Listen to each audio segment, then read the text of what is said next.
Dengue রোগীদের ক্ষেত্রে কখনো মাংসে ইনজেকশন দেওয়া যাবে না। এই ডেঙ্গু রোগের কতগুলো পর্যায় রয়েছে, তো এই পর্যায়ে বা লক্ষণ এই বিষয়টা নিয়ে যদি একটু আলোচনা করতেন। ডেঙ্গু কিন্তু সংক্রামক রোগ নয়। যখন জ্বর হয় তখন সবচেয়ে যে ভাইটাল পিরিয়ডটা সে হচ্ছে ভাইরামিক পিরিয়ড। ভাইরামিক পিরিয়ড মানে হচ্ছে যখন রক্তের ভিতরে ভাইরাস থাকে, মার শরীর থেকে বাচ্চার শরীরে কিন্তু ডেঙ্গু ভাইরাস যেতে পারে। ডেঙ্গু জ্বরের রোগীদের সাধারণত জ্বরের পরিমাণ অনেক বেশি থাকে। সাধারণত নাপা দিয়ে এখানে কিন্তু জ্বর কমবে না। যেমন তার নেজাল ব্লিডিং, নাক দিয়ে রক্ত যেতে পারে, কাশির সাথে রক্ত যেতে পারে, পায়খানার সাথে রক্ত যেতে পারে, গাম ব্লিডিং মোস্ট কমন। ব্রাশ করতে যাওয়ার সময় দেখা যায় যে রক্ত যেতে পারে। আমি যখন চেম্বারে রোগী দেখি সবাই আমাকে বলে, স্যার আমার তো প্লাটেট কাউন্ট কমে গিয়েছে, আমি এখন কি করব? এটা কিন্তু আসলে এখন অতটা অ্যালার্মিং বলা হয় না। ডেঙ্গুতে কিন্তু আসলে মর্টালিটি রেট কিন্তু 0 হওয়ার কথা, কিন্তু 2টা কারণে হচ্ছে আমাদের দেশে মর্টালিটি রেট কিছু কিছু ক্ষেত্রে বেড়ে যাচ্ছে। ডেঙ্গির সাথে আরেকটা কমনলি যেটা চিকুনগুনিয়া, এই ডিজিজটারও কিছুটা সিমিলারিটি রয়েছে। এটা আসলে ডিফারেন্সিয়েট করা যায় কিভাবে, বা দুইটারই গুরুত্বটা আসলে কি? যে চিকুনগুনিয়া আমরা একসময় চিন্তা করতাম না, এখন কিন্তু প্রিডমিনেন্টলি আমরা পেশেন্ট পাচ্ছি চিকুনগুনিয়া। এখন রিসেন্টলি আমরা কিছু নতুন ভাইরাস পাচ্ছি, যেমন জিকা ভাইরাস। ডেঙ্গুর যে চিকিৎসা ব্যবস্থাটা, সেটা দুইভাবেই আমি আপনার কাছে জানতে চাইবো। একটা হচ্ছে বাসায় থেকে কিভাবে ম্যানেজ করবে, এবং মেডিকেশনের কি উপায় রয়েছে। এটা আমার কাছে মনে হয় আজকের আলোচনার সবচেয়ে ইম্পর্টেন্ট পার্ট। বাচ্চাদের হোক বড়দের হোক, জ্বর থাকুক, অ্যাবডোমিনাল পেন যাই থাকুক না কেন, অবশ্যই হওয়ার সাথে সাথেই একজন চিকিৎসকের পরামর্শ নেওয়া উচিত।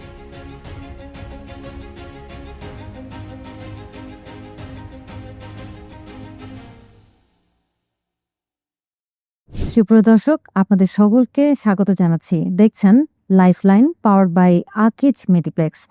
দর্শক, আজকে আমরা যে বিষয়টি নিয়ে কথা বলবো সেটি হলো ডেঙ্গু বিষয়ে সচেতনতা এবং চিকিৎসা ব্যবস্থা নিয়ে। এই বিষয়ে কথা বলার জন্য আমাদের স্টুডিওতে একজন স্বনামধন্য চিকিৎসককে আমরা আমন্ত্রণ জানিয়েছি। চলুন দেখে নেই কে আছেন আমাদের সঙ্গে। আমাদের সাথে এই মুহূর্তে রয়েছেন ডক্টর তপন কুমার দাস। তিনি FCPS মেডিসিন এবং তিনি বর্তমানে কর্মরত রয়েছেন national institute of cardiovascular disease এবং হসপিটালে। পাশাপাশি তিনি কনসালটেন্ট হিসেবে মেডিসিন বিভাগে সিটি হসপিটালে নিয়মিত স্বাস্থ্যসেবা দিয়ে আসছেন। ডক্টর, অনেক অনেক স্বাগত আমাদের আজকের আয়োজনে। কেমন আছেন? আমি অনেক ভালো আছি এবং আপনাকে অনেক ধন্যবাদ, এবং বিশেষ করে আমাকে আমন্ত্রণ জানানোর জন্য আমি গ্রেটফুল। এবং সবচেয়ে ভালো একটি বিষয় হচ্ছে যে আমি অতি প্রাসঙ্গিক একটি বিষয় নিয়ে আজকে কথা বলতে পারবো, কারণ আমাদের দেশে এখন প্রতি বছর দেখা যাচ্ছে ডেঙ্গুর রোগীর সংখ্যা দিন দিন বেড়েই চলছে। জি, আপনি যথার্থ বলেছেন। আসলে আজকের আয়োজনটা সেজন্য ঠিক এই বিষয়টি নিয়েই করা হয়েছে, বিকজ আপনি হয়তো দেখছেন, রোগীও দেখছেন, এক্সপেরিয়েন্সও করছেন, এবং আই থিঙ্ক দর্শকরাও জানেন যে বর্তমানে কিন্তু ডেঙ্গু পরিস্থিতি বেশ ভয়াবহ আকার ধারণ করেছে, এবং এই ডেঙ্গু বিষয়ে কিন্তু সচেতনতাই সবচেয়ে বড় বিকল্প মাধ্যম যেখান থেকে আমরা ডেঙ্গু রোগ থেকে প্রিভেন্টেড হতে পারি। তো এই প্রসঙ্গে শুরু করার আগে আমি যদি আপনার কাছে একটু জেনে নিতে চাই যে এই যে বলছি ডেঙ্গু, এই ডেঙ্গু বা ডেঙ্গি, যেটা আমরা মেডিকেল টার্মে ডেঙ্গি বলি, সো এটি আসলে মানে কি ধরনের ডিজিজ, এই বিষয়টি নিয়ে যদি একটু বলতেন আজকে। ডেঙ্গু আসলে এক ধরনের ভাইরাল জ্বর, যেটি আসলে ডেঙ্গু ভাইরাস দিয়ে হয়ে থাকে। এটি বাহক হচ্ছে এডিস মশা। বর্ষাকালে দেখা যায় যে এই এডিস মশার বংশ বিস্তার বেড়ে যায়, কারণ দেখা যায় যে আমাদের বাড়ির আশেপাশে পানি জমে থাকে। এই জমানো পানিতে যে সকল জায়গায় 3 দিনের বেশি পানি জমে থাকে, সে সকল জায়গায় দেখা যায় যে এডিস মশা বংশ বিস্তার করে, এবং এই এডিস মশা হচ্ছে ডেঙ্গুর বাহক, এবং এই এডিস মশার মাধ্যমেই আসলে ডেঙ্গু রোগ ছড়িয়ে পড়ে। এবং দেখা যায় যে আজকে আমাদের দেশে এই বর্ষাকালে বিশেষ করে যেহেতু বিভিন্ন জায়গায় পানি জমে থাকে, এই জন্য আসলে বর্ষাকালে ডেঙ্গুর প্রকোপ অনেক পরিমাণে বেড়ে যায়। এই যে দেখুন, একটা সামান্য মশা, এই মশা থেকে যে এত বড় ডিজিজ হতে পারে, এবং আপনি ডেফিনেটলি মানে আমরা প্রিভ্যালেন্স রেটটাও দেখছি, বাচ্চারা কিন্তু আক্রান্ত হচ্ছে, এবং মরবিডিটির পাশাপাশি কিন্তু মর্টালিটি রেটও অনেক হাই হয়ে যাচ্ছে, এবং এটা একটা পরিবারের জন্য কিন্তু একটা বিরাট দুর্বিষহ ব্যাপার বয়ে নিয়ে আসে। তো ডেঙ্গু রোগের ক্ষেত্রে আসলে আমরা যেটা আলোচনায় আনতে চাই মূলত সচেতনতা। তো এই সচেতনতা বৃদ্ধি করার জন্য কিন্তু আজকের আয়োজনটা ওভাবে করেই করা হয়েছে। তো আপনার আসলে আপনার কাছে যদি একটু জেনে নিতে চাই যে এই যে আমরা বলছি এডিস মসকিউটো বা এডিস মশা, এটা এই যে জমাটবদ্ধ পানিতে জন্মগ্রহণ করছে এবং সেখান থেকে বিস্তার লাভ করছে, তো এই ক্ষেত্রে আসলে সাধারণ মানুষের বা আমাদের বাসাবাড়িতে কি ধরনের সচেতনতা বা আমাদের নিজেদের রেসপন্সিবিলিটি জায়গা থেকে যদি বলতেন কি করণীয়? খুব চমৎকার একটি কথা বলেছেন। আসলে prevention is better then cure. আমরা যদি এই সচেতনতা আজকে তৈরি করতে পারি, আজকে এই আমাদের আলোচনার মাধ্যমে, তাহলে আমাদের এটাই কিন্তু আজকে সার্থকতা হবে। কারণ প্রতি বছর আমাদের দেশে ডেঙ্গু বেড়ে যাচ্ছে, এবং আসলে আমরা দেখা যায় যে আমাদের নিজেদের বাড়ির ভেতর এবং বাড়ির বাইরে আমরা পরিষ্কার রাখছি না। আমরা যদি বাড়ির ভিতরে যেমন এসির পানি, ফ্রিজের পানি, অথবা দেখা যায় আমাদের এখন ম্যাক্সিমাম মানুষ অনেক বেশি স্মার্ট, দেখা যায় যে আমাদের বিল্ডিংয়ের ছাদে আমরা ফুলের টব আমরা রাখি এবং সেই টবে পানি জমে। দেখা যায় যে আমরা যদি এই জায়গাগুলো যদি প্রতি 3 দিন পর করে পরিষ্কার করি, তাহলে কিন্তু আমরা অন্তত আমার জায়গাটুকুতে আমরা ডেঙ্গুকে প্রিভেন্ট করতে পারবো। এবং এই সচেতনতা যদি আমরা তৈরি করতে পারি, তাহলে দেখা যাবে যে আমার নিজের বাড়ির ভিতরে যখন ডেঙ্গু কমে আসবে, আস্তে আস্তে কিন্তু দেখা যাবে যে বাকি যারা রয়েছে তারা যদি ঠিক এই সচেতনতা মেনে চলে, এবং শুধু আমাদের না, আমাদের যে সোসাইটি রয়েছে সেই সোসাইটি এবং আমাদের দেশের যে একটা রেগুলেশন রয়েছে, আমাদের গভর্নমেন্ট থেকেও যদি কিছু নিয়ম করে দেওয়া হয় বা সচেতনতা তৈরি করার জন্য যদি লিফলেট বা বিভিন্ন মাধ্যমে যদি সেটা গণমাধ্যম হতে পারে বা প্রিন্ট মিডিয়া হতে পারে, আমরা যদি সচেতনতা তৈরি করতে পারি, তাহলে কিন্তু ডেঙ্গু প্রিভেনশন করা সম্ভব। দেখেন, একটা বিষয় আপনি হয়তো একমত হবেন আমার সাথে, যে আমরা বলছি যে মশার যাতে না জন্মায় বা মাল্টিপ্লিকেশন বা মানে বংশ বিস্তার করতে না পারে, সেক্ষেত্রে এই জমাটবদ্ধ পানিগুলো আমরা ফেলে দিচ্ছি। কিন্তু একটা বিষয় কিন্তু প্রত্যেকটা আলোচনায় হয়তো কখনো কখনো মিস হয়ে যায়, সেটি হলো বাড়িতে যদি একজন ডেঙ্গু রোগী থাকে, আইডেন্টিফাইড ডেঙ্গু রোগী থাকে, তাহলে সেই রোগীটার থেকে যেন অন্য আরেকটা রোগীতে এই মশার থ্রুতে না ট্রান্সফার হয়, সেজন্য তো আমরা এখানেও সচেতনতার জরুরি রয়েছে যে তার ক্ষেত্রে আমরা মসকিউটো নেট বা মশারি ইউজ করতে পারি যাতে ডেঙ্গুটা না ছড়ায়। আপনি বিষয়ে কি বলবেন? এখানে একটা ছোট কাজ করলেই আসলে হয়। দেখেন, যখন জ্বর হয় তখন সবচেয়ে যে ভাইটাল পিরিয়ডটা সে হচ্ছে ভাইরামিক পিরিয়ড। ভাইরামিক পিরিয়ড মানে হচ্ছে যখন রক্তের ভিতরে ভাইরাস থাকে। ঠিক সেই সময় একটি কথা বলে রাখি, ডেঙ্গু কিন্তু সংক্রামক রোগ নয়, নট কন্টাজিয়াস। এটি কিন্তু কখনোই যদি কাউকে স্পর্শ করা হয়, অথবা হাঁচি কাশি, অথবা আপনি যদি অন্যের কাপড় পরিধারণ করেন, অথবা একসাথে বসে খাওয়া দাওয়া, অথবা যদি আপনি ঘুমান, তাহলে কিন্তু ডেঙ্গু কোনোভাবেই ছড়াবে না। ছড়াবে হচ্ছে মশার মাধ্যমে। এই জন্য মশারিটা দিয়ে দিলে এবং মশারিটা দিলেই কিন্তু আমরা এটা প্রিভেন্ট করতে পারি।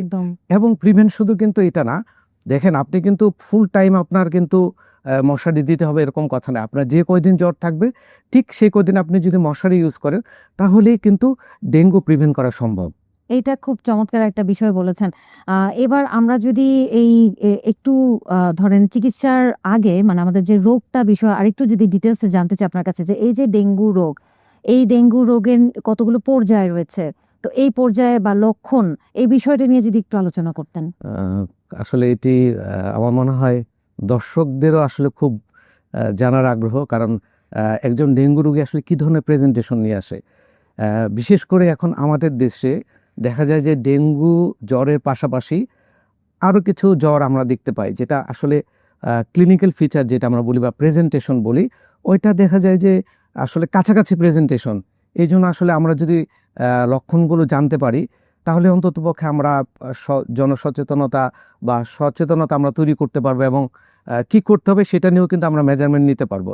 সাধারণত ক্লাসিক্যাল ডেঙ্গু যেটা আমরা বলি, আমরা সবচেয়ে কমন প্রেজেন্টেশন যেটা, সেটা হচ্ছে যে খুব হাই গ্রেড ফিভার হবে। অর্থাৎ ডেঙ্গু জ্বরের রোগীদের সাধারণত জ্বরের পরিমাণ অনেক বেশি থাকে, এবং আপনি দেখবেন যে সাধারণত নাপা দিয়ে এখানে কিন্তু জ্বর কমবে না। আপনি দেখা যাচ্ছে দিনে 2টা করে নাপা খাচ্ছেন কিন্তু জ্বর কমছে না, তখনই হয়তো আপনার মনে প্রশ্ন আসতে পারে এটা ডেঙ্গু হতে পারে। এছাড়া দেখা যায় যে আমরা বলি যে ব্রেকবোন ফিভার, অর্থাৎ প্রচণ্ড শরীর ব্যথা হবে, কোমরে ব্যথা হবে, চোখের পিছনে ব্যথা হবে। এছাড়া দেখা যায় যে প্রথম দিকে বিশেষ করে যারা একটু ফর্সা, তাদের ক্ষেত্রে দেখা যায় যে একটু লালচে চেহারা হয়ে যায়। যদি এরকম আপনি কাউকে দেখতে পান, ডেফিনেটলি এটা ডেঙ্গু। এবং দেখা যায় এর পাশাপাশি অনেক সময় র্যাশ, লাল দাগ, শরীরে বিভিন্ন জায়গায় লাল দাগ আসতে পারে, অথবা দেখা যায় যে অনেক সময় ব্লিডিং ম্যানিফেস্টেশন নিয়ে আসতে পারে, যেমন তার নেজাল ব্লিডিং, নাক দিয়ে রক্ত যেতে পারে, কাশির সাথে রক্ত যেতে পারে, পায়খানার সাথে রক্ত যেতে পারে, গাম ব্লিডিং মোস্ট কমন। গাম ব্লিডিং অর্থাৎ ব্রাশ করতে যাওয়ার সময় দেখা যায় যে তার রক্ত যেতে পারে। এছাড়া কিছু কিছু ক্ষেত্রে দেখা যায় যে এই টিপিক্যাল প্রেজেন্টেশন ছাড়াও কিন্তু ডেঙ্গু হতে পারে। যেমন দেখা যায় যে নর্মালি যে আমরা বলে থাকি যে ফ্লু ভাইরাস, সে সকল ক্ষেত্রে দেখা যায় সাধারণত রেসপিরেটরি সিমটম অর্থাৎ কাশি বা এই ধরনের সিমটম নিয়ে আসে। দেখা যায় শরীর ব্যথা খুব একটা থাকে না। এই ধরনের প্রেজেন্টেশন নিয়ে কিন্তু ডেঙ্গু জ্বরের রোগী আসতে পারে। সেই সকল ক্ষেত্রে কিন্তু আসলে ডিফারেন্সিয়েট করা খুবই টাফ। এই জন্য বিশেষ করে আমাদের দেশে সিজনাল, আসলে আমরা ডেঙ্গুকে বলি সিজনাল ডিজিজ, বিশেষ করে বর্ষাকালে বেশি হয়। এই সময় যখন জ্বর হয় সে সকল ক্ষেত্রে ডেঙ্গুর ম্যানিফেস্টেশন অর্থাৎ ক্লাসিক্যাল সিমটম থাকুক আর না থাকুক, অবশ্যই নাম্বার ওয়ান ডেঙ্গু এক্সক্লুড করতে হবে। এবং আমার কাছে মনে হয় এই জন্য অবশ্যই একজন চিকিৎসকের পরামর্শ নেওয়া উচিত। এবং আরও মজার বিষয় হচ্ছে যে কিছু কিছু ক্ষেত্রে দেখা যায় যে ডেঙ্গুর কোনো লক্ষণ থাকে না, দেখা যায় যে কোনো ম্যানিফেস্টেশন থাকে না। দেখা গেল যে একটু শরীর একটু খারাপ লাগছে বা একটু জ্বর জ্বর ভাব, কিন্তু আসলে তার টেম্পারেচার দেখে খুবই নর্মাল। এই সকল ক্ষেত্রে কিন্তু দেখা যায় যে যাদের বয়স বিশেষ করে কম, 15-র নিচে, এবং যাদের ফার্স্ট টাইম ডেঙ্গু হচ্ছে তাদের ক্ষেত্রে দেখা যায় টোটাল এসিমটোমেটিক অথবা মাইল্ডলি সিমটম নিয়ে কিন্তু ডেঙ্গুর জ্বরের রোগীরা প্রেজেন্ট করতে পারে। জ্বর থাকলে অবশ্যই ফার্স্ট টাইম এক্সক্লুড করতে হবে যে তার ডেঙ্গু নাই। জি, ডেঙ্গু রোগীরা সাধারণত এই ধরনের প্রেজেন্টেশনগুলো নিয়ে আমাদের কাছে আসে। জি। একটা জিনিস, যেহেতু যদিও আজকে আলোচনাটা ডেঙ্গু নিয়ে, তবে ডেঙ্গির সাথে আরেকটা কমনলি যেটা চিকুনগুনিয়া, ওই চিকুনগুনিয়া আমরা যেটা বলতাম, তো এই ডিজিজটারও কিছুটা সিমিলারিটি রয়েছে। এটা আসলে ডিফারেন্সিয়েট করা যায় কিভাবে, বা দুইটারই গুরুত্বটা আসলে কি, এটা যদি বলতেন। হ্যাঁ, এটা আসলে চিকুনগুনিয়া কিন্তু ডেঙ্গুর ক্লিনিক্যাল প্রেজেন্টেশন খুবই কাছাকাছি। শুধু চিকুনগুনিয়া না, এখন রিসেন্টলি আমরা কিছু নতুন ভাইরাস পাচ্ছি, যেমন জিকা ভাইরাস। জি, ঠিক আছে, আসলে আমি একটু যদি শর্টকাট করে বলি যে এই সিজনাল যে আমাদের ফ্লুগুলো হয় অর্থাৎ জ্বরগুলো হয়, আমি যদি দুইটাকে ভাগে ভাগ করি, অর্থাৎ যাদের ঠান্ডা কাশি আছে তাদের একটা গ্রুপ, জ্বরের সাথে যাদের নাই তাদের একটা গ্রুপ। যাদের ঠান্ডা কাশি আছে তাদের ক্ষেত্রে আমি চিন্তা করবো হচ্ছে করোনা ভাইরাস অথবা আদার যে সিজনাল ফ্লু অর্থাৎ ইনফ্লুয়েঞ্জা ভাইরাস, আমরা ওই ক্যাটাগরি করে আলাদা করে ফেলতে পারি। আরেক ধরনের পেশেন্ট আছে যাদের দেখা যায় যে র্যাশ নিয়ে প্রেজেন্ট করে আমাদের কাছে। এই গ্রুপটাকে আমি ভাগ করতে পারি হচ্ছে ডেঙ্গু ভাইরাস, চিকেনগুনিয়া এবং জিকা ভাইরাস। জি, ডেঙ্গু এবং চিকেনগুনিয়া খুব কাছাকাছি, এতে দেখা যায় প্রেজেন্টেশন এতটা কাছাকাছি যে আমরা খুব কনফিউজ হয়ে যাই যে whether it is dengue virus না চিকেনগুনিয়া। তো সাধারণত দেখা যায় যাদের চিকুনগুনিয়া হয় তাদের ক্ষেত্রে প্রচণ্ড রকমের জয়েন্ট পেইন হয়। ডেঙ্গু ফিভারে পেশেন্টদেরও কিন্তু আসলে শরীরে ব্যথা থাকে, তাদের জেনারেলাইজড ব্যথা হয় অথবা জয়েন্ট পেইনও হতে পারে। কিন্তু যাদের চিকুনগুনিয়া হয় তাদের ক্ষেত্রে দেখা যায় যে জয়েন্ট পেইনটা প্রচণ্ড জয়েন্ট পেইন হয় এবং স্টিফ হয়ে যায়, অর্থাৎ দেখা যায় যে তাকে যদি বলা হয় আপনি একটু হেঁটে আসেন, আচ্ছা, একটু দাঁড়ান, সে দাঁড়াতে পারবে না। অনেক সময় দেখা যায় যে তার জয়েন্ট ফুলে যায়। অর্থাৎ যে পেশেন্টের প্রচণ্ড রকমের জয়েন্ট পেইন হচ্ছে তাকে আমরা ধরে নেব যে chikungunya. This is the clinical manifestation. আরেকটা হচ্ছে যে জিকা ভাইরাসের ক্ষেত্রে দেখা যায় র্যাশের পরিমাণটা অনেক বেশি হয়। এছাড়া দেখা যায় যাদের জিকা ভাইরাস হচ্ছে দিয়ে ইনফেক্টেড হচ্ছে তাদের ক্ষেত্রে দেখা যায় যে গলা ব্যথা থাকে এবং আমরা বলে থাকি যে সার্ভাইকেল লিম্ফ নোড, এগুলো দেখা যায় অনেক সময় বড় হয়ে থাকে। আমরা ক্লিনিক্যালি আমরা এই লক্ষণগুলো দিয়ে আলাদা করতে পারি। এর পাশাপাশি দেখা যায় যে ডেঙ্গু এবং চিকনগুনিয়া আমরা একটা ছোট্ট একটা ইনভেস্টিগেশন দিয়ে আমরা আলাদা করতে পারি, সেটা হচ্ছে সিবিসি, কমপ্লিট ব্লাড কাউন্ট। দেখা যায় আমরা সবাই জানি যে ডেঙ্গু জ্বর হলে প্লাটলেট কাউন্ট কমে যায়, যদিও এখন বলা হয়ে থাকে যে আসলে প্লাটলেট কাউন্ট কমাটা খুব বেশি মুখ্য বা অ্যালার্মিং কিছু না। কিন্তু তারপর আমরা এটা এখন সবাই, বিশেষ করে আমি যখন চেম্বারে রুগী দেখি সবাই আমাকে বলে, স্যার আমার তো প্লাটলেট কাউন্ট কমে গিয়েছে, আমি এখন কি করব। এটা কিন্তু আসলে এখন অতটা অ্যালার্মিং বলা হয় না। তো যাই হোক, ডেঙ্গুতে প্লাটলেট কাউন্ট কমে যায়, ডাব্লিউবিসি কমে যায় এবং হেমাটোক্রিট সেটা কিন্তু বেড়ে যায়। এই যে সিবিসি যে ফাইন্ডিংসগুলো, এই ফাইন্ডিংসগুলো কিন্তু চিকেনগুনিয়াতে নর্মাল থাকবে। জি, আমরা কিন্তু এই ক্লিনিক্যাল ফিচার এবং ইনভেস্টিগেশনের মাধ্যমে আমরা খুব সুন্দরভাবে আমরা আলাদা করতে পারি। জি। ডেঙ্গুর ক্ষেত্রে একটা যেটা অনেকে কমনলি আপনার এক্সপেরিয়েন্স করে যারা রোগী, তারা হচ্ছে হাইপোটেনশন বা ধরেন আপনার প্রেশারটা ফল করে। এই বিষয়টি নিয়ে আসলে কতটুকু সচেতনতার জরুরি আপনি বলে মনে করেন? এটা আমার কাছে মনে হয় আজকের আলোচনার সবচেয়ে ইম্পর্টেন্ট পার্ট। এটা এই কারণে বলবো যে ডেঙ্গুতে কিন্তু আসলে মানে মরে যাওয়ার কথা, অর্থাৎ মর্টালিটি রেট কিন্তু 0 হওয়ার কথা। কিন্তু দুইটা কারণে হচ্ছে আমাদের দেশে মর্টালিটি রেট কিছু কিছু ক্ষেত্রে বেড়ে যাচ্ছে। সেটা হচ্ছে নাম্বার 1 হচ্ছে হাইপোটেনশন, প্রেশার কমে যায়, প্রেশার কমে বিভিন্ন ধরনের অর্গান ড্যামেজ হয় আমাদের শরীরে। আরেকটা হচ্ছে হলো ব্লিডিং, রক্তক্ষরণ যেটা হয়। তো আমরা আসলে দেখা যায় যে ডেঙ্গু রোগীর ক্ষেত্রে অন্যান্য জ্বরের ক্ষেত্রে আমরা বলে থাকি যে জ্বর ভালো হয়ে যাওয়া মানে কিন্তু আমি ভালো হয়ে গেছি, অর্থাৎ আমি কিন্তু সুস্থ। কিন্তু ডেঙ্গুর ক্ষেত্রে কিন্তু একটু ডিফারেন্ট। যারা বিশেষ করে ডেঙ্গু হেমোরেজিক ফিভার, অর্থাৎ যাদের ক্ষেত্রে দেখা যায় যে প্লাজমা লিকেজ, অর্থাৎ শরীরে পানি চলে আসে, ফুসফুসে পানি, পেটের ভিতরে পানি চলে আসে, এই ধরনের রোগীদের ক্ষেত্রে এই হাইপোটেনশনটা খুব গুরুত্বপূর্ণ। দেখা যায় ডেঙ্গু জ্বর অর্থাৎ তাপমাত্রা নর্মাল হয়ে গেছে, কিন্তু পেশেন্ট ভালো ফিল করছে, কিন্তু পেশেন্ট হঠাৎ করে খারাপ হয়ে যেতে পারে। খারাপ হওয়ার একটা ইম্পর্টেন্ট কারণ হচ্ছে হাইপোটেনশন। অর্থাৎ এই সময় দেখা যায় যে রক্তের ভিতরের যে জলীয় অংশ থাকে সেটি রক্তনালী বাইরে চলে আসে। তখন দেখা যায় যে প্রেশার কমে যায়, এবং আমরা এটা ক্লিনিক্যালি, অর্থাৎ কি লক্ষণ থেকে আসলে বুঝতে পারবো যে তার প্রেশার কমে গেছে। এটা আসলে বোঝা যায় হচ্ছে কয়েকটি জাস্ট লক্ষণ দেখলে আমরা বুঝতে পারি। নাম্বার ওয়ান হচ্ছে সে বলবে যে আমার হাত পা ঠান্ডা হয়ে যাচ্ছে, আমার প্রেশার কমে যায়, যেন মাথায় খারাপ লাগছে। ঠিক আছে, দেখা যায় যে সে বলতে পারে যে আমার মাথা ঘোরাচ্ছে, অথবা দেখা যায় যে সে হাঁটতে গেল হঠাৎ করে নিচে পড়ে গেল। এই ধরনের লক্ষণগুলো যদি থাকে তাহলে তাকে অবশ্যই চিকিৎসকের পরামর্শ নিতে হবে। এবং আমি আরেকটা কথা বলে রাখি, সেটা হচ্ছে যে হাইপোটেনশনের সাথে আরেকটা জিনিস খুব ইম্পর্টেন্ট, সেটি হচ্ছে যে আমরা প্রেশার দেখি। হয়তো এটা আমরা সবাই পারি, এখন এই যুগে আসলে কেউ প্রেশার মাপতে পারে না, এটা আসলে সবাই পারে, বিশেষ করে এখন ডিজিটাল মেশিন। কিন্তু আমাদের যেটা জানতে হবে সেটা হচ্ছে যে প্রেশারের যে উপরেরটা মানে সিস্টোলিক, নিচেরটা ডায়াস্টোলিক, অর্থাৎ উপরে প্রেশার এবং নিচের প্রেশারের যে গ্যাপ, এই গ্যাপ যদি 20-এর কম হয়, দিস ইজ অ্যালার্মিং। ওকে। এবং অবশ্যই তাকে চিকিৎসকের পরামর্শ নিতে হবে, এবং যদি প্রয়োজন হয় তাকে হসপিটালাইজ করতে হবে। এবং বেশিরভাগ ক্ষেত্রে যেসব রোগী হাইপোটেনশন ডেভেলপ করে তাদেরকে অবশ্যই হসপিটালে ভর্তি হওয়া উচিত। তার মানে যদি ডেঙ্গু রোগ আইডেন্টিফাই করা হয় বা ডায়াগনোসিস করা হয়, এরপরে তাকে সে যদি বাসায় থাকে তাহলে তার 3 থেকে 4 ঘন্টা অন্তর অন্তর প্রেশারটা মনিটরিং করতে হবে, কন্টিনিউয়াস মনিটরিং করতে হবে, এবং মানে ডিহাইড্রেটেড যেন না হয়ে যায়, হাইড্রেটেড থাকতে হবে। আপনার কথা ধরে আরেকটা কথা বলছি, সেটা হচ্ছে যে প্রেশার কমে গেলে সাথে আরো কিছু লক্ষণ দেখা দেয়। সেটা হচ্ছে যে তার ইউরিন আউটপুট কেমন হচ্ছে, প্রস্রাব কেমন হচ্ছে। তার যদি প্রস্রাবের পরিমাণ কমে যায়, এটাও কিন্তু অ্যালার্মিং। সেক্ষেত্রেও কিন্তু তাকে আমার মনে হয় দ্রুত হসপিটালাইজ করতে হবে, অথবা একজন চিকিৎসকের পরামর্শ নিতে হবে। জি, এই জায়গাটাতে আমি একটু আপনি হয়তো একমত হবেন আমার সাথে। অনেকেই কিন্তু এটা এখন জানে যে প্রেশারটা ফল করছে, এবং যেটা ভুল করে মানুষ বাসায় বসে কথা নাই বার্তা নেই স্যালাইন বারবার খেতে শুরু করে। তো এইটারও যে একটা লিমিট আছে বা একটা লিমিট মেনটেন করতে হবে, স্যালাইন কখন খাওয়া যাবে বা কখন পান করা যাবে এবং কখন দেওয়া যাবে না, এই বিষয়টি নিয়ে একটু যদি বিস্তারিত বলতেন।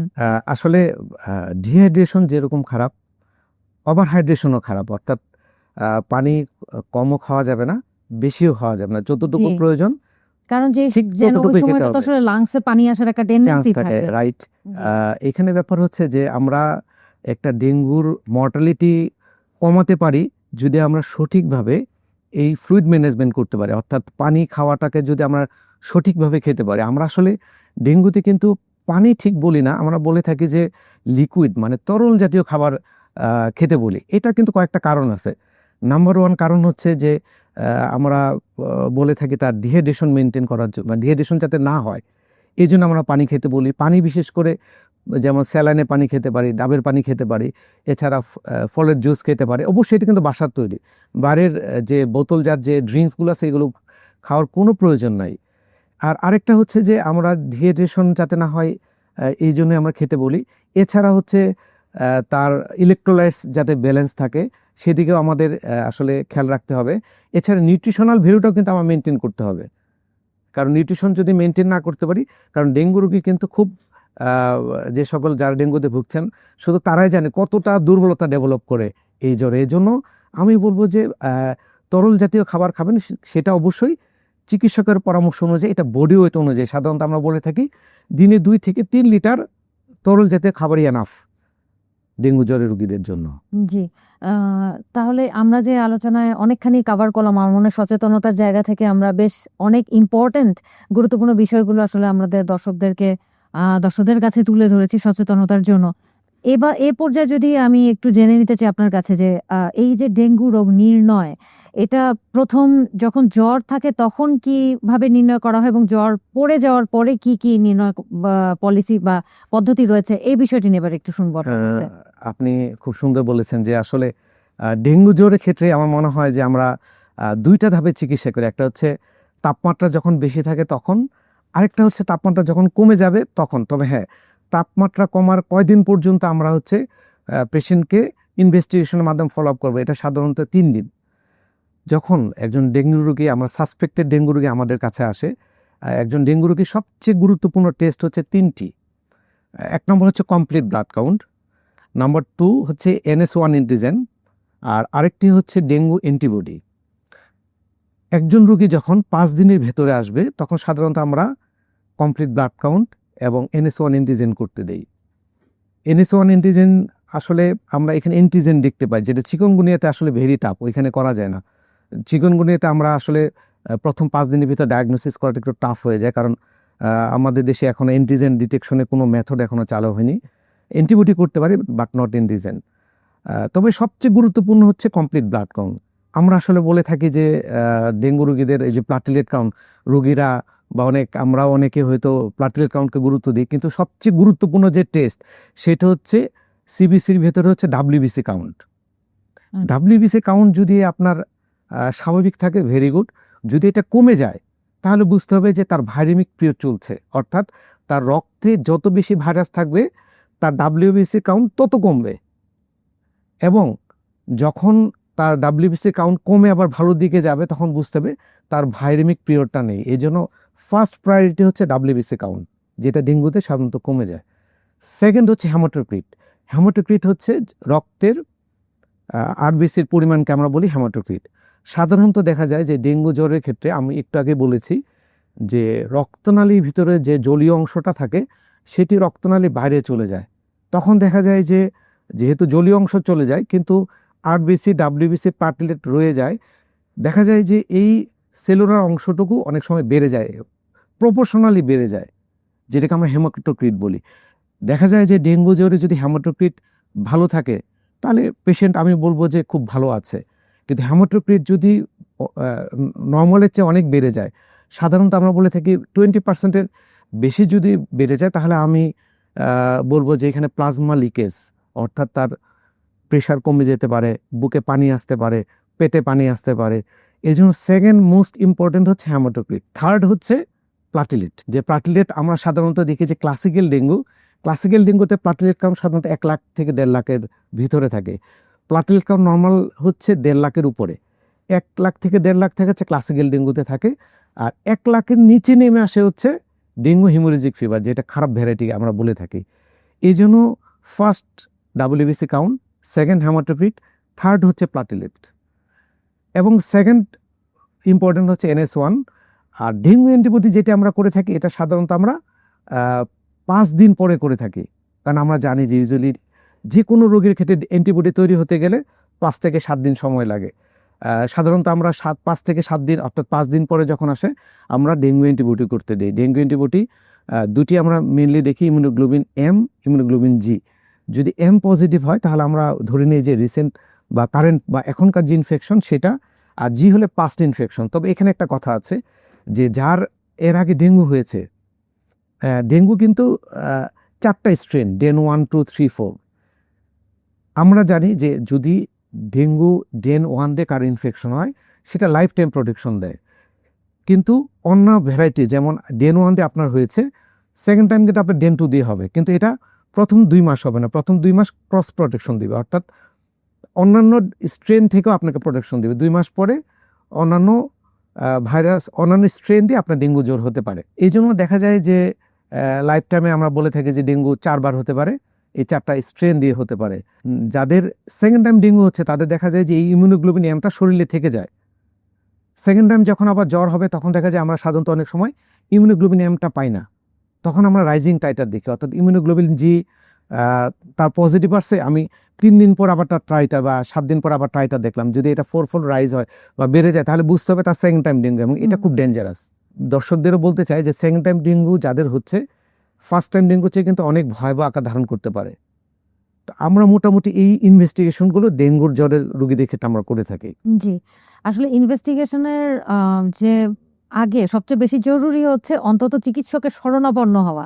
বেশিরভাগ ক্ষেত্রে আমরা দেখা যায় যে আচ্ছা জ্বর হয়েছে, ডেঙ্গু হয়েছে, জ্বর হলে তো বাসায় থাকি, রেস্ট নেই, ভালো হয়ে যাব। কিন্তু এখানে যে মানে ডেঙ্গু হয়েছে কিনা বা আদৌ তার, আপনি যেটা বললেন যে কোন ধরনের আপনার চিকুনগুনিয়া না ডেঙ্গু নাকি এটা রেসপিরেটরি ট্র্যাক ইনফেকশন থেকে হচ্ছে, এই জিনিসটা আইডেন্টিফাই করাটা খুবই জরুরি এবং অবশ্যই একজন রেজিস্টার্ড চিকিৎসকের শরণাপন্ন হওয়া জরুরি। তো এই পর্যায়ে যদি আমি আপনার কাছে একটু জানতে চাই যে ডেঙ্গুর যে চিকিৎসা ব্যবস্থাটা, সেটা দুইভাবেই আমি আপনার কাছে জানতে চাইবো। একটা হচ্ছে বাসায় থেকে কিভাবে ম্যানেজ করবে, এবং হসপিটাল বা ধরেন চিকিৎসকের বা মেডিকেশনের কি উপায় রয়েছে বিষয়ে বলবেন। এটা আমার মনে হয় যে আজকের আলোচনার এই একটা মাত্র টপিক যে জায়গাটা অনেক মিথ রয়েছে আসলে। আমাদের যে দর্শকগুলো আমাদেরকে শুনছে তারা হয়তো অনেকেই মনে মনে অনেক প্রশ্ন রয়েছে, বিশেষ করে বিভিন্ন বাজারে পাতার রস বা অনেক কিছু রয়েছে যেগুলো নিয়ে তাদের মনে প্রশ্ন রয়েছে যে এগুলো আসলে খেলে রোগী ভালো হয় কিনা, বা অনেক কবিরাজি ট্রিটমেন্ট রয়েছে। এটি নিয়ে আসলে অনেকের প্রশ্ন রয়েছে। আশা করি আজকের এই ট্রিটমেন্ট বিষয়ক আলোচনা থেকে রোগীরা বা আজকে যারা দর্শক আছে অনেকটা উপকৃত হবে। প্রথমেই যেটা সবচেয়ে গুরুত্বপূর্ণ সেটা হচ্ছে, আমি একটু আগে বলেছি, সেটা হচ্ছে রোগীকে লিকুইড বা তরল জাতীয় খাবার দিতে হবে। সেটা আমি একটু আগে বলেছি, এটা আর বলবো না। আর ডেঙ্গু জ্বরের ক্ষেত্রে দুইটা জিনিস, একটা হচ্ছে যে আপনি ডেঙ্গুতে আক্রান্ত হয়েছেন, এখানে কিন্তু পরিবারের বাকি সদস্যরা যাতে আক্রান্ত না হয় এই জন্য এখানে একটা প্রিভেনশনের ব্যাপার আছে, যেটা আপনি একটু আগে বলেছেন, সেটা হচ্ছে মশারি ব্যবহার করা। আর নাম্বার 2 হচ্ছে যে আমরা আসলে অনেকেই অনেক ওষুধ ইউজ করি, কিন্তু একটা জিনিস মনে রাখতে হবে যে ডেঙ্গু রোগীদের ক্ষেত্রে কখনো মাংসী ইঞ্জেকশন দেওয়া যাবে না। সেটা একজন ফার্মেসি থেকে লোক আসুক বা যেই আসুক না কেন, এই জিনিসটা সব সময় মনে রাখতে হবে। কারণ আমরা জানি ডেঙ্গু জ্বরে রক্তক্ষরণ হওয়ার চান্স থাকে, এবং দেখা যায় যে আমি অনেক রুগীকে দেখি যে তার ব্যথা কমছে না, ডাইক্লোফেনাক ইঞ্জেকশন দিচ্ছে, কিন্তু এটা কখনোই দেওয়া যাবে না, অর্থাৎ নো ইন্ট্রামাস্কুলার ইঞ্জেকশন। খাওয়া দাওয়ার ক্ষেত্রে সুষম খাবার খেতে হবে, অর্থাৎ এখানে আলাদাভাবে কোনো খাবার নেই যেটা তাকে আমি সাজেস্ট করবো। তবে হ্যাঁ, একটা ব্যাপার আছে এখানে, সেটা হচ্ছে যদি তার কোনো কোমরবিডিটি থাকে, যেমন তার যদি ডায়াবেটিস থাকে তাহলে তাকে ডায়াবেটিক খাবার খেতে হবে। তার যদি কিডনির সমস্যা থাকে, অর্থাৎ কোনো কোমরবিডিটি থাকলে সেই অনুযায়ী তাকে ডায়েট চার্ট তৈরি করে দিতে হবে। এটা আরেকটা হচ্ছে যে dengue itself is a viral infection, অর্থাৎ এখানে একটা কমন সেন্স কাজ করে, সে যেহেতু ভাইরাস দিয়ে হচ্ছে তাহলে এখানে অ্যান্টিভাইরাস একটা রুল থাকার কথা, কিন্তু এখন পর্যন্ত যতগুলো সায়েন্টিফিক স্টাডি হয়েছে, no role of antiviral drug. আরেকটা হচ্ছে যে অ্যান্টিব্যাকটেরিয়াল ড্রাগ, যেমন আপনি জ্বর নিয়ে যদি ফার্মেসিতে যান, ফার্মেসির লোকজন কিন্তু আপনি যাওয়ার সাথেই একটা অ্যান্টিবায়োটিক দিয়ে দিবে, কিন্তু ডেঙ্গু জ্বর কিন্তু এটা ভাইরাল ইনফেকশন, এখানে অ্যান্টিবায়োটিকের কোনো রোল নাই। তবে হ্যাঁ, এখানে একটা ব্যাপার আছে, সেটা হচ্ছে যদি সেকেন্ডারি, আমরা তো জানি যে ডেঙ্গুতে ডাব্লিউবিসি কাউন্ট ফল করে, সেক্ষেত্রে কিন্তু সুপারডেটেড ব্যাকটেরিয়াল ইনফেকশন হতে পারে। এছাড়া আমরা জানি যে ডেঙ্গু ইটসেলফ একটা ইমিউনো কম্প্রোমাইজড কন্ডিশন, এই সকল ক্ষেত্রেও কিন্তু সেকেন্ডারি ব্যাকটেরিয়াল ইনফেকশন হতে পারে।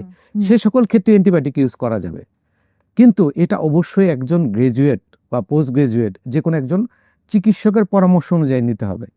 নাম্বার 3, যেটা খুব ইম্পর্টেন্ট, যে ডেঙ্গু রোগীদের প্রচণ্ড শরীর ব্যথা থাকে, যাওয়ার সাথে একটা এনএসআইডি দিয়ে দেয় দোকানদার যারা আছে বা ফার্মেসি ম্যানরা, কিন্তু এইটা দেওয়া যাবে না।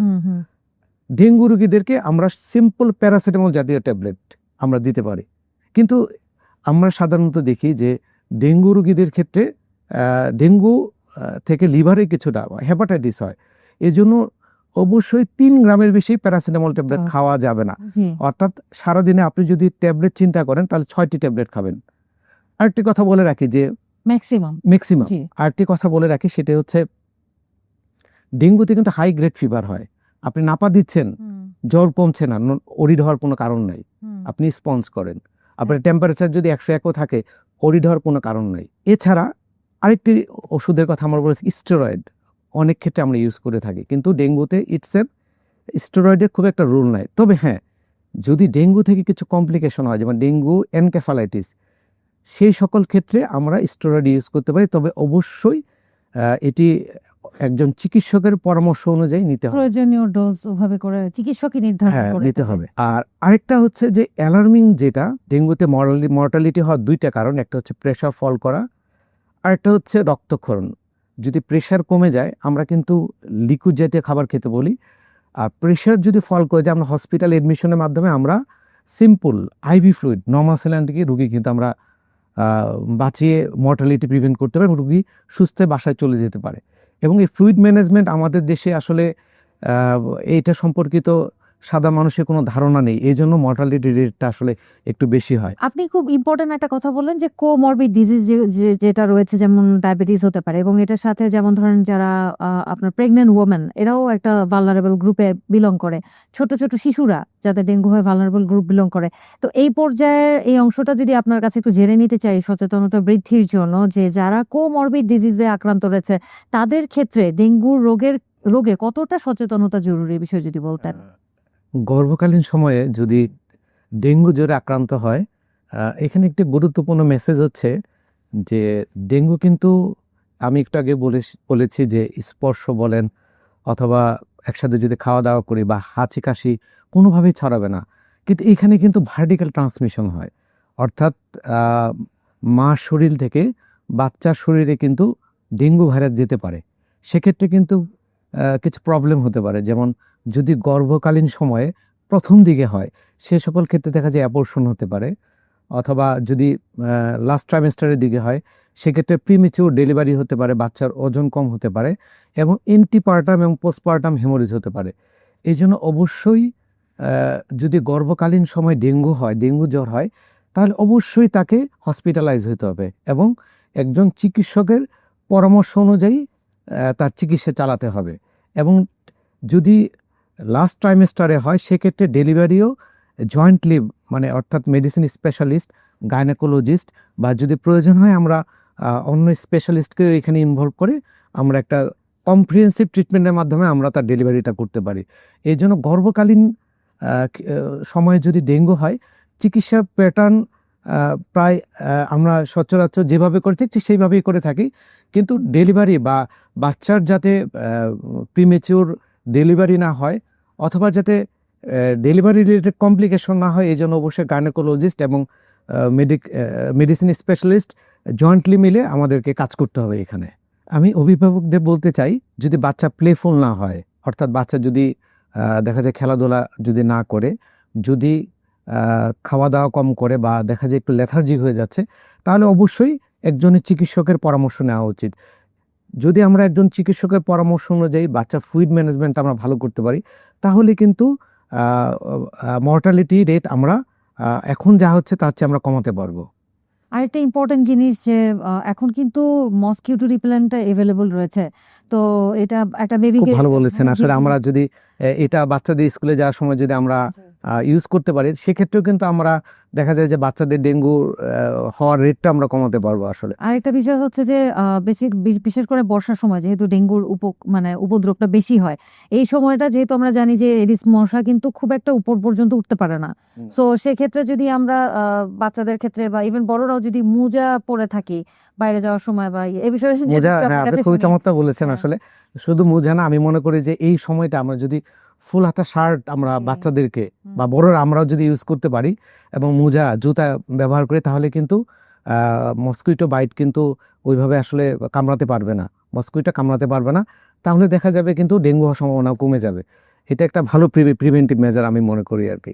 আসলে ওই যে ঘুরে ফিরে একই কথা, prevention is better than cure সব ক্ষেত্রে। কিন্তু এই প্রিভেনশনের জন্য তো সচেতনতাটাই আসলে আমাদের কতটুকু রয়েছে, এটি আসলে একটা বড় প্রশ্ন হয়ে দাঁড়িয়েছে। বিশেষ করে ইভেন আমরা দেখেছি যে শুধুমাত্র মেট্রো সিটিতে না, মানে আপনার রুরাল এরিয়া থেকে শুরু করে আপনার পেরিফেরি বলেন, মেট্রো সিটিতে বলেন, সবখানেই কিন্তু আমাদের কিছু সচেতনতা আছে, কিছু ক্ষেত্রে মিথ আছে, কিছু ক্ষেত্রে আসলে আমাদের হয়তো বোঝার জায়গা থেকে কিছুটা হয়তো আমরা এখনো পিছিয়ে রয়েছে। এই বিষয় নিয়ে যদি কিছু বলতেন।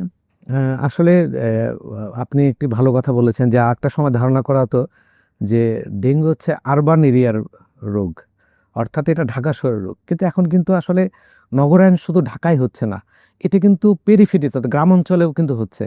আরেকটা কথা হচ্ছে যে এখন যোগাযোগ ব্যবস্থা অনেক ভালো।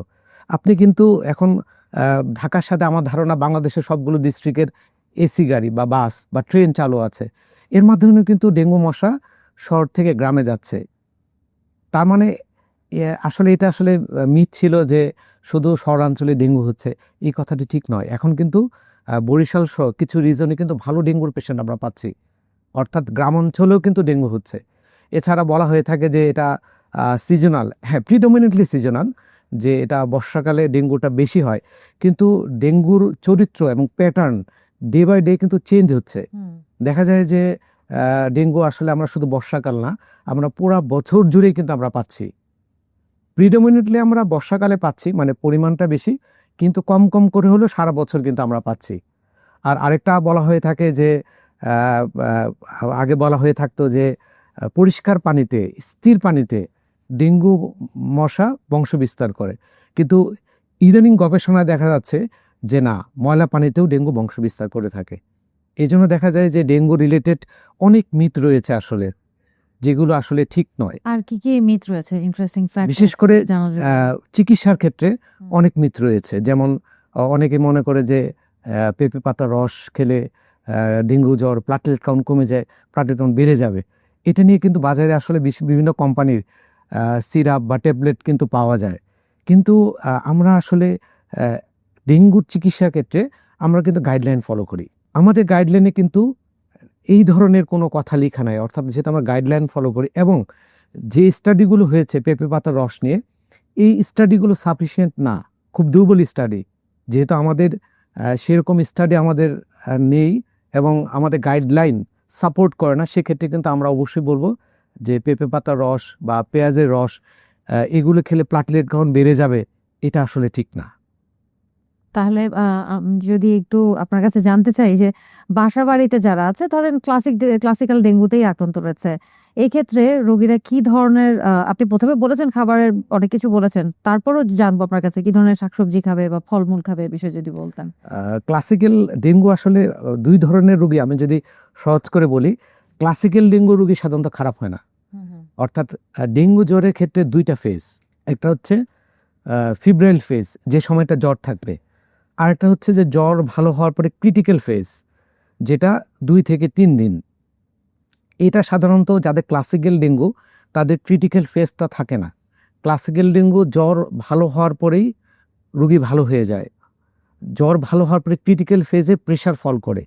যারা ক্লাসিক্যাল ডেঙ্গুতে ভুগছেন, ক্লাসিক্যাল ডেঙ্গু সাধারণত যারা ফার্স্ট টাইম, যাদের প্রথমবার ডেঙ্গু হয়েছে, তারা সাধারণত ক্লাসিক্যাল ডেঙ্গুতে ভুগে।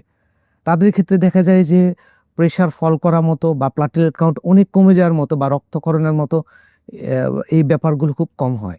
এই জন্য যারা ক্লাসিক্যাল ডেঙ্গুতে ভুগছেন তারা কিন্তু পুরোপুরি বাসায় চিকিৎসা নিতে পারেন। যেমন সে যদি এডিকুয়েট ফ্লুইড খায়, সুষম খাবার খায়, তাহলে কিন্তু সে সুস্থ হয়ে যাবে।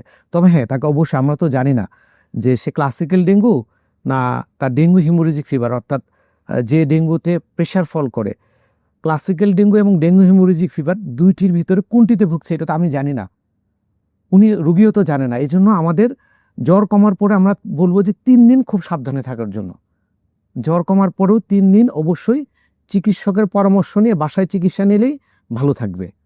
কিন্তু যাদের সেকেন্ড টাইম ডেঙ্গু হচ্ছে, অথবা যে 4টি ভ্যারাইটি রয়েছে, সেই 4টি ভ্যারাইটির ভিতর ডেন 2, যেটা আমাদের দেশে এখন এই 2023-24 আমরা অনেক বেশি পেয়েছি, এবং ডেন 2 যারা আক্রান্ত হচ্ছে তাদের ক্ষেত্রে দেখা যায় যে ফার্স্ট টাইমেই প্রেশার ফল করতে পারে। এই জন্য এই ধরনের রোগীদের ক্ষেত্রে যাদের প্রেশার ফল করে, অর্থাৎ প্লাজমা লিকেজ হয়, তাদের ক্ষেত্রে 2টা ফেজ। একটা হচ্ছে ফিব্রাইল, যে সময়ে হচ্ছে রোগী খারাপ অনুভব করবে কিন্তু মৃত্যু হবে না। এখানে জ্বর কমার পরে যখন ক্রিটিক্যাল ফেজে যাবে, পেশেন্ট ভালো ফিল করবে, কিন্তু পেশেন্ট কিন্তু আসলে ভালো নয়, কারণ ভিতরে ভিতরে কিন্তু তার রক্তনালীর ভিতরে যে জলীয় অংশটা আছে সেটি বের হয়ে যাচ্ছে, তার প্রেশার কমছে। ঠিক এই সময়টা আমাদের চিকিৎসা পারপাসে আমাদের রেগুলারলি 3 দিন আমাদের কমপ্লিট ব্লাড কাউন্ট আমাদের করতে হবে, এবং এই ম্যানেজমেন্ট পারপাসে আমাদের হচ্ছে হেমাটোক্রিটটা খুব ইম্পর্টেন্ট। জি, আমরা এই হেমাটোক্রিট দেখে আমরা ফ্লুইড ম্যানেজমেন্ট করলেই আমরা রোগীকে মৃত্যু ঝুঁকি থেকে বাঁচাতে পারবো। এই জায়গাটাতে একটু আমি জাস্ট আপনার কাছে জানতে চাইবো দর্শকদের জন্য, সেটি হলো যে যারা কার্ডিয়াক রোগে আক্রান্ত রয়েছে এবং আপনার মানে মানে ব্লাড থিনার খাচ্ছে বা ক্লোপিডোগ্রাল জাতীয় ওষুধ খাচ্ছে, তারা যদি ডেঙ্গু রোগে আক্রান্ত হয় সেক্ষেত্রে ব্লাড থিনার বা ক্লোপিডোগ্রাল জাতীয় ওষুধগুলো কি কন্টিনিউ করবে না কিছুদিন সাময়িক বন্ধ এইটা করবে? আসলে খুব একটা ক্রিটিক্যাল কোশ্চেন এবং এক কথায় জবাব দেওয়া খুব কঠিন। কারণ এই জন্য কঠিন, এটা ডিপেন্ড করবে কিছু ফ্যাক্টরের উপরে। সেটা হচ্ছে যে তার আসলে ডেঙ্গুর সিভিরিটি, প্লাটিলেট কাউন্ট, তার কোমরবিডিটি, আদার কোমরবিডিটি, তার এজ এবং তার কার্ডিয়াক স্ট্যাটাসের উপর। যদি দেখা যায় যে পেশেন্টের আমরা রিস্ক বেনিফিট রেশিও এখানে চিন্তা করব। যদি দেখি যে আমাদের ক্লোপিডোগ্রাল বন্ধ করলে কার্ডিয়াক স্ট্যাটাস খারাপ হয়ে যাবে, তখন আমাকে সিঙ্গেল অ্যান্টিপ্লাটিলেট চালাতে হবে। আবার আমি যদি দেখি যে রিস্ক বেনিফিট চিন্তা করে যদি আমি ক্লোপিডোগ্রাল বা অ্যাসপিরিন জাতীয় ট্যাবলেট চালালে যদি রোগীর মৃত্যু ঝুঁকি হওয়ার চান্স থাকে, রক্তক্ষরণের চান্স থাকে, সেক্ষেত্রে আমাকে বন্ধ করতে হবে। এই জন্য এটার উত্তর আসলে এক কথা দেওয়া খুব কঠিন। তবে আমরা রিস্ক এবং বেনিফিট রেশিও চিন্তা করে যেটি পেশেন্টের জন্য ভালো আমরা সেটিই করব। সেক্ষেত্রে আমার মনে হয় দর্শকদেরও জেনে রাখা ভালো যে যারা আসলে এই ধরনের আপনার মেডিকেশনে আছে, তারা যদি ডেঙ্গু রোগে আক্রান্ত হন, দ্রুত আপনি একজন চিকিৎসকের শরণাপন্ন হয়ে তারপর আপনি ম্যানেজমেন্ট প্রসেসে যান।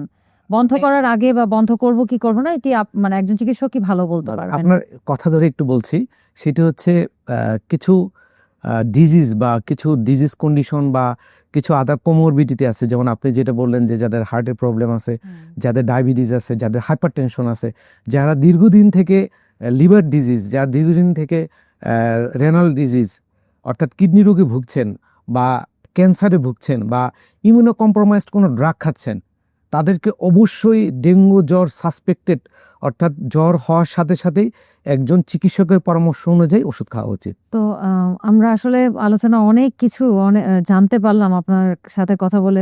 আজকে অনেক ইনসাইট পেলাম, বিশেষ করে ডেঙ্গু রোগের ক্ষেত্রে অনেক কিছু আমাদের জানা ছিল, আবার কিছু অজানাও ছিল। তো এই পর্যায়ে যদি আপনার কাছে আরেকটু জেনে নিতে চাই যে এই সার্বিক পরিস্থিতিতে বর্তমানে আপনার অভিজ্ঞতায় আর কি, মানে চিকিৎসা অভিজ্ঞতায় কিরকম ধরনের ডেঙ্গু পেশেন্ট এখন পাচ্ছেন, মানে যদি আমি সরকারি হাসপাতালের কথাও বলি বা প্রাইভেটে বলি। আমি যদি প্রাইভেট অথবা চেম্বারের কথাই বলি, দেখা যায় যে যে জ্বরের রোগগুলো এখন আসছে, আমরা মেনলি হচ্ছে এখানে আমরা ডেঙ্গু জ্বর, চিকনগুনিয়া এবং জিকা ভাইরাস, এই তিনটা পাচ্ছি প্রিডমিনেন্টলি এখন। মাঝে মাঝে মনে হয় যে চিকনগুনিয়া বেশি পাচ্ছি এবং মাঝে মাঝে মনে হয় ডেঙ্গু জ্বর। অর্থাৎ যে চিকনগুনিয়া আমরা একসময় চিন্তা করতাম না, এখন কিন্তু প্রিডমিনেন্টলি আমরা পেশেন্ট পাচ্ছি চিকনগুনিয়া। এবং এখন এই সিজনে বিশেষ করে বর্ষাকালে ডেঙ্গু জ্বর মানে কিন্তু প্রিডমিনেন্ট হয় ডেঙ্গু জ্বর অথবা চিকনগুনিয়া। এই জন্য দেখা যায় যে ম্যাক্সিমাম রোগী কিন্তু এখন ডেঙ্গু বা চিকনগুনিয়া আমরা পাচ্ছি চেম্বার এবং হসপিটালে। একটা সময় আমরা দেখেছি যে ইভেন আপনিও দেখেছেন বা দর্শকদেরও হয়তো এক্সপিরিয়েন্স আছে, প্রচুর পরিমাণে এই মশা নিধন মানে আপনার কার্যক্রম চলতো। তো এইটি কি আপনি মনে করেন যে আরো ব্যাপক পরিসরে এটা প্রচার করা প্রয়োজন রয়েছে? বর্তমানে আসলে পরিস্থিতিটা কি? আসলে ডেঙ্গু কিন্তু লাস্ট আমাদের 3 ইয়ার্স 2022, 23, 24 ডেঙ্গুর কিন্তু পেশেন্ট অনেক বেড়ে যাচ্ছে। এবং আমার কাছে মনে হয় যে জনসচেতনতার জন্য আমাদের অবশ্যই সেটা প্রিন্ট মিডিয়া বলেন বা ভিজুয়াল মিডিয়া বলেন, আমাদের গভর্নমেন্ট থেকে অবশ্যই পদক্ষেপ নেওয়া উচিত, বিশেষ করে সচেতনতা তৈরি করার জন্য, মশা নিধনের জন্য। এটা অবশ্যই নিতে হবে, না নিলে আমরা এই মহামারী আর ঠেকাতে পারবো না। এবং দেখা যাবে যে আমাদের মর্টালিটি দিন দিন বেড়ে যাবে। কারণ আমি বারবার বলছি যে ডেঙ্গু সেকেন্ড টাইম যখন হবে সেটা ভয়াবহতা অনেক বেশি। আমাদের যারা বাচ্চা আছে দেখা গেল ফার্স্ট টাইম ডেঙ্গু হলে চিন্তার ব্যাপার নেই, কিন্তু সে কিন্তু 2 মাস পরে আবার ডেঙ্গু জ্বর আক্রান্ত হতে পারে, হয়তো ওই স্ট্রেন দিয়ে না, বাকি 3টার যে কোনো একটা। সে যখন সেকেন্ড টাইম হবে সে কিন্তু খারাপ, থার্ড টাইম হবে আরও খারাপ, ফোর্থ টাইম আরও খারাপ। সুতরাং এটার কোনো বিকল্প নেই যে গভর্নমেন্ট থেকে হোক বা আমাদের প্রাইভেট সেক্টর থেকে হোক, অবশ্যই সচেতনতা তৈরির জন্য পদক্ষেপ নিতে হবে। জি, একটা মানবতার জায়গা থেকে আমি একটা প্রশ্ন আপনার কাছে রাখতে চাইবো পর্যায়ে, যে আমরা কিন্তু দেখেন আমরা যখন আলোচনা করছি মোটামুটি আমরা একটা মানে লেভেল অফ ইনকাম গ্রুপের কথা চিন্তা করে কিন্তু আমাদের চিকিৎসা ব্যবস্থার কথাগুলো বললাম সোফার।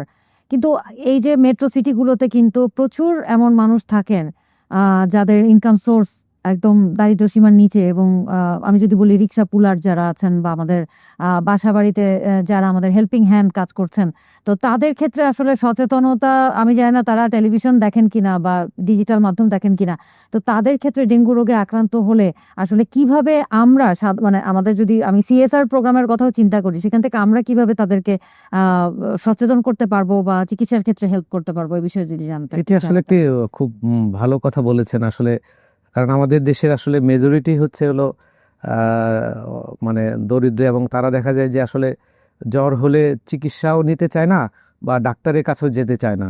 সেক্ষেত্রে আসলে আমাদের এখানে আসলে আমরা দুইটাভাবে কাজ করতে পারি। একটা হচ্ছে যে আমরা যেভাবে হোক না কেন, তারা যেহেতু আসলে কতটুকু মিডিয়া কাভারেজ তাদের আছে আমার জানা নেই, যদি না থাকে তাহলে ওইখানে গিয়ে আমাদের সচেতনতা তৈরি করতে হবে এবং তাদেরকে বলতে হবে, এবং যদি সম্ভব হয় তাদেরকে লিফলেট দিতে হবে। এবং আমার কাছে মনে হয় যে নিকটবর্তী যে হসপিটাল রয়েছে সেই ঠিকানাও তাদেরকে দিতে হবে, যে জ্বর হওয়ার সাথে সাথে কিন্তু আপনাকে অবশ্যই হসপিটালে যেতে হবে। আমরা যদি এইটুকু নিশ্চিত করতে পারি, এবং আমাদের দেশে কিন্তু এখন আসলে মানে গভর্নমেন্ট সেক্টরে হসপিটালগুলোতে খুব ভালো সার্ভিস, এবং আমার কাছে মনে হয় যে ম্যাক্সিমাম ওষুধ কিন্তু ফ্রি অফ কস্ট। এবং ডেঙ্গু জ্বরের ক্ষেত্রে তো আসলে খুব একটা ট্রিটমেন্ট এখানে আমাদের নেই, আমাদের হলো সিমটোমেটিক ট্রিটমেন্ট। সে সকল ক্ষেত্রে কিন্তু খরচের কোনো এখানে প্রশ্নই ওঠে না। আমরা যদি নিজে থেকে তাদেরকে আমাদের মানে এই মেসেজগুলো দিতে পারি যে আপনারা আমাদের কাছে আসেন, আমরা আপনাদের জন্য যা করা লাগে আমরা সব করব উইদাউট এনি কস্ট, তাহলে কিন্তু আমার মনে হয় এই লেভেলে যাদের দারিদ্র্য সীমার নিচে, অর্থাৎ যারা দরিদ্র, যারা হসপিটালে যেতে চায় না, বা যাদের ক্ষেত্রে মিডিয়া কাভারেজ না, অর্থাৎ ঠিক ওইভাবে টেলিভিশন দেখে না, তাদের ক্ষেত্রে কিন্তু আমরা যদি এই মেজারমেন্টগুলো নিতে পারি, তাহলে কিন্তু আমার মনে হয় ডেঙ্গু মর্টালিটি আমরা প্রিভেন্ট করতে পারবো। তো আলোচনায় এ পর্যায়ে একটু জানতে চাইবো যে আমরা কিন্তু রক্তক্ষরণ নিয়ে বলছিলাম, যে সাধারণত দেখা যায় ক্লাসিক্যাল ডেঙ্গুর থেকে যারা সেকেন্ড টাইম অ্যাটাক হচ্ছে তাদের ক্ষেত্রে রক্তক্ষরণের প্রবণতা থাকছে। এই রিস্ক ফ্যাক্টরগুলো একটু আপনার কাছে জানবার, জটিলতা কি হতে পারে এবং চিকিৎসাটা কি? যাদের আসলে সেকেন্ড টাইম ডেঙ্গু হচ্ছে, অথবা যারা ডেন 2 ভ্যারাইটি দিয়ে আক্রান্ত হচ্ছে, তাদের ক্ষেত্রে দেখা যায় যে ডেঙ্গু হিমোরেজিক ফিভার, অর্থাৎ যে ডেঙ্গু ফিভারে হচ্ছে প্লাজমা লিকেজ হয়, ডেঙ্গু হিমোরেজিক ফিভার আক্রান্ত হতে পারে। এবং দেখা যায় যে এই সকল ক্ষেত্রে প্রেশার কমে যেতে পারে এবং প্লাটিলেট কাউন্ট কমে গিয়ে রক্তক্ষরণ হতে পারে। আমাদের একটা ধারণা রয়েছে যে আমি যখন চেম্বারে রুগী দেখি, তখন দেখা যায় যে এসে বলে, স্যার আমার তো রুগীর প্লাটিলেট কাউন্ট 20,000, আমি এখন কি করব, আমার তো এখন রক্ত দরকার। কিন্তু এটা একটা ভুল মেসেজ। কারণ হচ্ছে ডেঙ্গুতে রক্তক্ষরণের কারণ শুধু প্লাটিলেট কাউন্ট কমে যাওয়া না, এখানে কিন্তু আরও অনেক ফ্যাক্টর আছে। যেমন রক্তের ভিতরে কিন্তু প্লাটিলেট ছাড়াও কোগুলেশন ফ্যাক্টর রয়েছে। ডেঙ্গুতে কোগুলোপ্যাথি হয়, ডিআইসি, অনেক কারণ রয়েছে যে কারণে রক্তক্ষরণ হয়। যদি আপনি প্লাটিলেট দেন, একটা কারণ আপনি ভালো করতে পারবেন, কিন্তু বাকি কারণগুলো কিন্তু ভালো হবে না। এই জন্য এখন বলা হয়ে থাকে যে প্লাটিলেট কাউন্ট নিয়ে খুব একটা চিন্তার কারণ নাই। যদি না পেশেন্ট কোনো সার্জারিতে যায় অথবা মেসিভ ব্লিডিং হয়, সে সকল ক্ষেত্রে আমরা শুধুমাত্র প্লাটিলেট ট্রান্সফিউজ করি। এছাড়া আমরা সাধারণত বলে থাকি, যখন প্লাটিলেট কাউন্ট কমে আসবে সাধারণত 10,000-এর নিচে, তখন আমরা সাধারণত এক ব্যাগ ফ্রেশ ব্লাড দিতে বলি। তাহলে দেখা যাবে সে প্লাটিলেটও পেলো, পাশাপাশি হচ্ছে যে কোগুলেশন ফ্যাক্টরগুলো দরকার সেগুলো পেলো। অর্থাৎ রক্তক্ষরণের যতগুলো কারণ আছে সবগুলো কারণে একটা ব্লাড দিলে আমি পাচ্ছি। সুতরাং আমি আমার দর্শকদের বলতে চাই যে প্লাটিলেট নিয়ে ওরিড হওয়ার কিছুই নেই। ডেঙ্গু রোগীদের যদি আমরা ফ্লুইড ম্যানেজমেন্ট করতে পারি, তাহলেই মর্টালিটি প্রিভেন্ট করতে পারবো। যদি প্রয়োজন হয় ফ্রেশ ব্লাড আমরা দিতে পারি, কিন্তু প্লাটিলেট দেওয়ার খুব একটা ইন্ডিকেশন এই মুহূর্তে নেই। বুঝতে পারছি। আলোচনার একদম শেষ প্রান্তে চলে এসেছি। আসলে এই আপনি বলছেন যে 3 বছরে কিন্তু আসলে ব্যাপকভাবে ডেঙ্গু রোগ এবং রোগী বেড়েছে এবং মর্টালিটি রেটও কিন্তু অনেক হাই হয়েছে। তো আমাদের আশেপাশে অনেক সময় দেখা যায় যে ইদানিং বা ধরেন লাস্ট 2-3 ইয়ার্স ধরে আমরা দেখতে পাচ্ছি যে অনেক মানে বাবা মা সন্তান হারা হচ্ছে ডেঙ্গু রোগের থেকে। তো সেক্ষেত্রে আসলে অনেক সময় বোঝাও যায় না যে ডেঙ্গুটা কতটুকু ভয়াবহ আকার ধারণ করছে। ওই বেবিটা তো আপনি নিজেও বললেন যে আসলে বাচ্চারা তো ভাবে এক্সপ্রেস করতে পারে না। তো ইন দ্যাট কেস আসলে প্যারেন্টসের জন্য আপনার যদি কোনো মেসেজ থাকে বা আপনার অভিজ্ঞতার আলোকে এরকম কোনো ট্রিটমেন্ট আপনি দিয়েছেন বা কি ভুল থেকে ভয়াবহ দুর্ঘটনা ঘটতে পারে, এই বিষয়টি নিয়ে যদি বলতেন। এইখানে একটা কথা বলি, সেটা হচ্ছে আমাদের কিন্তু এখনকার যে ডেঙ্গু জ্বরগুলো হচ্ছে ডেঙ্গু ভাইরাসের প্যাটার্ন কিন্তু চেঞ্জ হচ্ছে, চরিত্র পাল্টাচ্ছে। অর্থাৎ আগে যে ধরনের প্রেজেন্টেশন হয়তো এখন কিন্তু দিন দিন চেঞ্জ হচ্ছে। যেমন এখনকার রুগী যারা ডেঙ্গু জ্বর নিয়ে আসে তাদের ক্ষেত্রে দেখা যায় পাতলা পায়খানা পাচ্ছি, তাদের ক্ষেত্রে ইন্টেস্টাইনে অনেক সময় দেখা যায় অ্যাবডোমিনাল পেন হচ্ছে, অর্থাৎ পেটে ব্যথা হচ্ছে, অর্থাৎ ইন্টেস্টাইন ইনভলভ হচ্ছে, জন্ডিস হচ্ছে। এরকম অসংখ্য এটিপিক্যাল বা আনইউজুয়াল প্রেজেন্টেশন নিয়ে কিন্তু আমাদের কাছে আসে।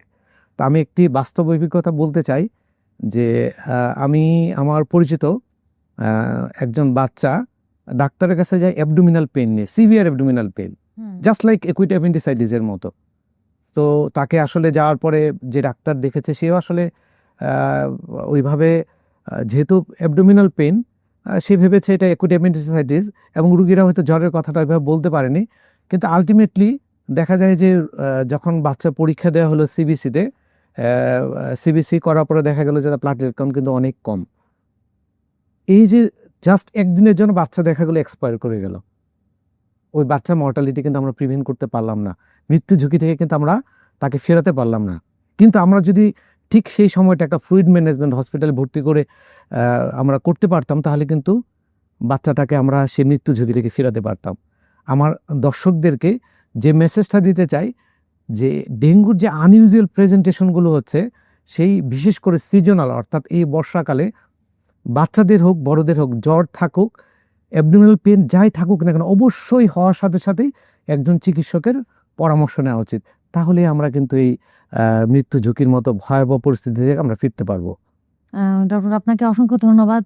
আপনার এত মূল্যবান সময় থেকে আমাদেরকে কিছু দিয়েছেন। আমাদের আজকের আলোচনাটা সত্যি অনেক যথার্থ ছিল এবং আশা করি আমাদের দর্শকরা অনেক উপকৃত হবে আজকের আলোচনায়।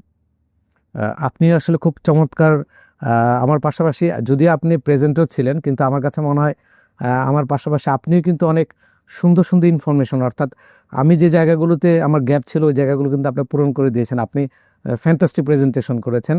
আমি আসলে আমি আমার দর্শককে কিছু কথা বলতে চাই যে ডেঙ্গু রোগ ভালো করার চেয়ে আমার মনে প্রিভেনশনটা সবচেয়ে বেটার, এবং আমি বলে থাকি সবসময় যে prevention is better then cure. আমরা যদি নিজেরা সচেতন হই, আমি যদি আমার বিল্ডিং বা আমি যেখানে বসবাস করি সেই জায়গাটা যদি পরিষ্কার রাখি, আমার ঘরের ভিতর যদি পরিষ্কার রাখি, তাহলেই কিন্তু আমি আমার বাসায় ডেঙ্গু জ্বরের মতো ভয়াবহ পরিস্থিতি বা মর্টালিটি যেটি হয় সেটি কিন্তু আমি প্রিভেন্ট করতে পারবো। তাই আমি অবশেষে আমি আমার দর্শকদের বলতে চাই, আজকের এই আলোচনা থেকে আমি যদি একটি মানুষেরও জীবন বাঁচাতে পারি, সেটাই আজকের কিন্তু আমার এই আলোচনার সার্থকতা।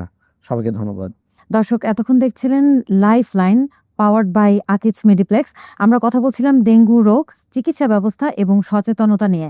আমি এতটুকু আপনাদের বলতে পারি, আমাদের আজকের আয়োজনটি কিন্তু অত্যন্ত একটা তথ্য ভিত্তিক আয়োজন ছিল। আপনারা যারা পরে আমাদের সাথে জয়েন করেছেন, আমি আপনাদেরকে রিকোয়েস্ট করব পুরোটি আয়োজন আরেকবার দেখুন, কারণ আমরা বিভিন্ন দিক নিয়ে আজকে কথা বলেছি।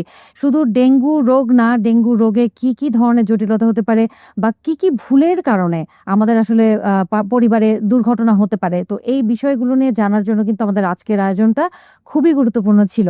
আশা করি আমাদের আয়োজন আপনাদের ভালো লেগেছে। পরবর্তী আয়োজনে অন্য কোনো বিষয় এবং বিশেষজ্ঞ চিকিৎসককে নিয়ে চলে আসবো। সেই পর্যন্ত সকলেই ভালো থাকুন, সুস্থ থাকুন আর লাইফলাইনের সঙ্গে থাকুন।